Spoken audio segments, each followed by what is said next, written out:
¿Cómo hago hoy para escuchar a Jesús? ¿Nunca se lo preguntaron? Porque para los discípulos era fácil. Hoy tenemos el Evangelio, dice que Jesús estaba con la multitud enseñando a orilla del lago. La gente lo escuchaba, dice, la multitud se amontonaba para escuchar la palabra de Dios. Y de hecho, también el mismo Pedro escucha a Jesús directamente esta orden: navegá mar adentro y echen las redes. Para los que vivían con Jesús mientras duró su vida acá en la tierra, era fácil, era obvio cómo se escucha a Jesús. Lo escuchamos y ya. Nosotros, 20 siglos después, ¿cómo escuchamos a Jesús? Bueno, hay muchos lugares donde sabemos que Dios nos habla. Un primer lugar que es medio exótico, pero lo menciono, es que algunos digan o aseguren que Jesús les habla directamente, ¿no? Bueno, yo no niego nada a esta altura de la vida, puede ser que a alguno Dios le hable, pero no es lo habitual, ¿sí? Y en general, estas personas que dicen que Dios les habla a ellos directamente, Dios dice cada cosa, les dice cada cosa a estas personas, que mejor tener un poquito de miedo, ¿sí? Yo temo un poco de estos profetas tan iluminados a los que Dios les habla tan directamente. Pero bueno, no niego que pueda pasar, ¿no? Pero no es lo habitual. No es lo habitual que Jesús hable directamente a una persona, ¿sí? ¿A alguno le habló Jesús así? No, a mí no, por lo menos, ¿no? Y no me tengo que sentir mal que Jesús no me hable directamente, porque no es el modo habitual, no es el modo habitual. Jesús me puede hablar, por supuesto, en la Escritura, ¿sí? Pero ojo, no se trata de que cualquier cosa de la Escritura yo la tome literalmente, porque eso es un fundamentalismo. ¿A qué me refiero? Que yo abro la Biblia, acá dice que tengo que ir a echar las redes. Entonces yo literalmente entiendo que tengo que ir a la laguna de Chascomús a tirar una red porque ahí voy a encontrar no sé qué cosa. Bueno, no. Pará, Jesús te habla, pero la pregunta es, ¿cómo hago para escuchar esta palabra, ¿no? Jesús me habla también a través de algunos signos, que también, ojo, yo les conté eso, sí, ya les conté una vez. Yo tenía una amiga cuando éramos chicos, jóvenes de Acción Católica, allá lejos y hace tiempo, en Ciudadela. Yo tenía una amiga que en un momento de su vida estaba con la inquietud de si Jesús no la estaba llamando a una vocación consagrada, ¿no? Religiosa. Y entonces ella me contó un día esto. Me dijo, mira, yo estoy cansada de preguntarme, qué sé yo. Voy a hacer lo siguiente. Si yo esta semana me cruzo con 3 monjas, es que Jesús me dice que yo tengo que ser monja. Bueno, no es un discernimiento muy maduro ese, ¿no? Pero ella entendía el signo como casi ponerle una prueba a Dios. Eso es tentar a Dios. Ojo con eso, ¿no? No pedirle signos. ¿Qué dice Jesús a los que piden signos todo el tiempo? No se les va a dar otro signo más que el de Jonás, es decir, Jesús mismo, su Pascua. Entonces, ojo con tentar a Dios todo el tiempo, porque esto es muy común. Jesús, si vos hacés tal cosa por mí, entonces significa que, ojo, el signo no lo pongo yo, lo pone Él, ¿sí? Ojo con tentar a Dios por medio de signos. No es cristiano eso. También Jesús nos puede hablar en los acontecimientos de la historia, nos puede hablar a través del hermano. Jesús nos habla a través de los hermanos que más sufren. Yo creo que ahí hay una voz de Jesús muy, muy potente. Pero todo esto son los lugares donde Jesús habla. La pregunta que yo me hago es, ¿cómo lo escucho? Porque Jesús me puede estar hablando y yo puedo estar en otra frecuencia, ¿sí? Bueno, hay una clave fundamental del discernimiento espiritual para descubrir y escuchar la voz de Jesús, que es prestarle atención a mis mociones interiores. No emociones, también, pero hablo de las mociones, lo que me mueve interiormente. ¿Se acuerdan? La semana pasada creo que habíamos hablado de que muchas veces estamos desconectados inclusive de nuestros propios sentimientos, que me dicen, ¿y cómo te sentís hoy? Y la verdad que no sé explicar lo que me pasa, no sé explicar lo que siento. Bueno, las mociones son todos esos movimientos interiores que tengo que aprender a reconocer, porque ahí es donde voy a poder escuchar la voz de Jesús. Por ejemplo, que yo lea la Biblia no necesariamente implica que yo esté escuchándolo a Jesús. Pues yo puedo estar leyendo la Biblia como leyendo Blancanieves y los enanitos, ¿no? ¿Cuándo me conecto con mis mociones? Cuando yo voy leyendo un texto, ¿sí?, y hay una palabra, hay una frase que me moviliza interiormente. ¿Por qué me mueve esto? ¿Por qué siento algo distinto cuando me imagino esta escena? La moción interior es algo que me moviliza interiormente. ¿Se dan cuenta? No es simplemente leer la Biblia, no es simplemente escuchar al otro, porque también puede pasar. Dios me habla a través del otro, perfecto. Pero vos tenés que conectarte con tu moción. Alguien dice algo y vos te quedás pensando, uy, ¿cómo me tocó esto que me dijo? Por ahí era un detalle, era una cosa al pasar, pero algo resonó en mí, ¿ven? Las mociones yo no las puedo reconocer si estoy, de vuelta, desconectado conmigo mismo. Si yo no sé ni siquiera reconocer lo que me pasa interiormente, no voy a poder reconocer la voz de Dios en mí. Esto implica, primero, ejercitarnos en el conectarnos con nosotros mismos, como decíamos la semana pasada, reconocer los movimientos interiores que yo tengo. Si yo no sé reconocer qué cosas me impactan, si yo no sé reconocer qué es lo que resuena en mí, qué me mueve a hacer algo, nunca voy a escuchar, porque estoy en otra frecuencia.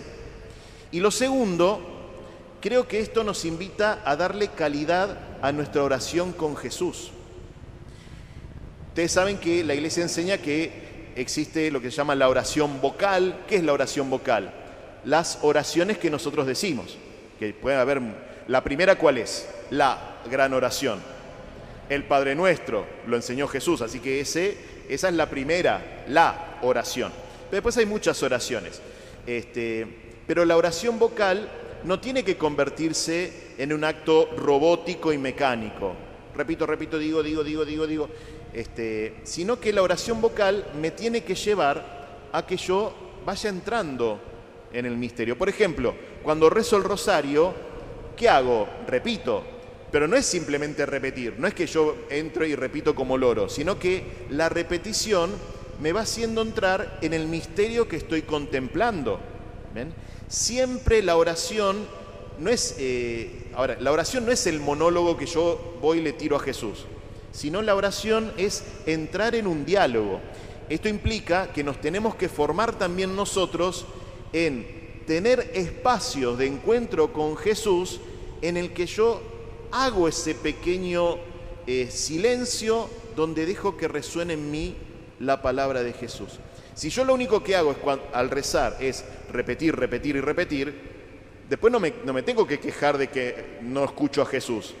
Y si no haces un minuto de silencio. ¿Vieron esas personas que vos te encontrás y taca, taca, taca, taca, taca? Bueno, o cuando te tomás un Uber o un taxi, que el conductor es muy charleta, que te habla y vos estás ahí.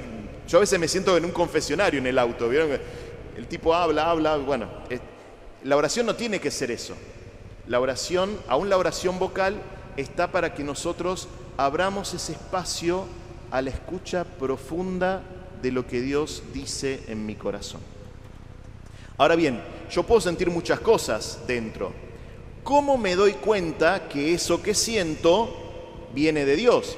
Porque también yo puedo sentir cosas, pero son medio un mambo mío, ¿sí? Eso es discernir. ¿Cómo hago para darme cuenta que lo que siento en mí, esa moción, viene de Dios y no es otra cosa? Bien, la moción interior no se discierne a partir de lo que siento nada más. Porque yo puedo sentir algo muy bueno y muy placentero, pero tal vez eso no es de Dios. O al contrario, una emoción me puede resultar incómoda, pero tal vez eso que es incómodo viene de Dios. Entonces, una moción interior se discierne a partir de la pregunta ¿a dónde me lleva? ¿A dónde me lleva esta moción? Si es una moción que me lleva, por ejemplo, a cortarme de los demás, hay un tufillo medio raro. El Evangelio nos da dos criterios, el Evangelio de hoy. Fíjense, cuando Simón Pedro cumple la palabra de Jesús, dice, andá mar adentro, echá las redes. Pescan gran cantidad de peces, ¿sí? ¿Qué es lo primero que hace Pedro cuando encuentra esa gran cantidad de peces? Llama a sus compañeros. Primer criterio de que una moción interior es de Dios, cuando me hace crecer en la fraternidad, cuando me inserta más en la comunidad, en la iglesia. Nunca va a venir de Dios algo que me hace separarme de los otros. Nunca va a venir de Dios algo que me hace sentirme distinto a los demás. La verdad que yo soy un privilegiado por encima de todos estos pobres mortales. No viene de Dios. Uno de los criterios para discernir que algo viene de Dios es la eclesialidad. La voz de Dios siempre me lleva a los otros, al encuentro con los demás, nunca a cortarme solo, nunca a ser un francotirador. Y segundo criterio, el Evangelio, cuando Pedro queda como impactado de lo que pasó, ¿no? Dice, alejate de mí, Jesús, soy un pecador. ¿Qué retruque le hace Jesús a Pedro? No temas, ¿por qué? Porque vas a ser pescador de hombres. Segundo criterio, algo viene de Dios cuando me di cuenta que expande mi capacidad de amar. La caridad, siempre es el criterio, el amor. Cuando una moción interior me hace crecer en el amor, eso, tenedlo en cuenta porque viene de Dios, seguramente. Por eso digo, no hay que evaluar una moción interior por lo superficial. Me siento bien o me siento mal. Porque, por ejemplo, yo puedo sentir una moción interior, leo este texto, por ejemplo, estoy rezando con esta palabra. Siento la moción interior de que quisiera, por ejemplo, dar algo más de mi tiempo para ayudar a otros, por ejemplo.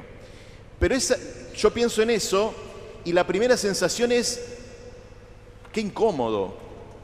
Si es más cómodo quedarme en mi casa mirando una película en Netflix, ¿no? Claro, pero yo no tengo que evaluar la moción por lo que es cómodo o es incómodo, nada más. Porque algo que me provoca incomodidad puede ser lo que me lleva a dar más fruto. Si yo lo evalúo superficialmente, digo, bueno, es más cómodo quedarme en mi casa viendo una película. Bueno, listo, pero esa comodidad no me lleva a más fruto. Ahora, si yo asumo algo incómodo, algo que me molesta un poquito, algo que exige de mí cierto trabajo interior, cierto sacrificio, pero tal vez me lleva a mayor frutos de amor. Entonces esa voz viene de Dios, ¿sí? Bueno, vamos a pedirle a Jesús que aprendamos a escuchar. Hoy es fundamental esto, para la vida espiritual. Tenemos que ejercitarnos en la oración que abre espacios a la escucha. No nos quejemos de que Jesús a mí no me habla si yo lo único que hago es llenar de palabras yo. Deja que la oración también sea un lugar donde el Señor haga resonar su palabra. Escúchalo, abrí el espacio, ¿sí?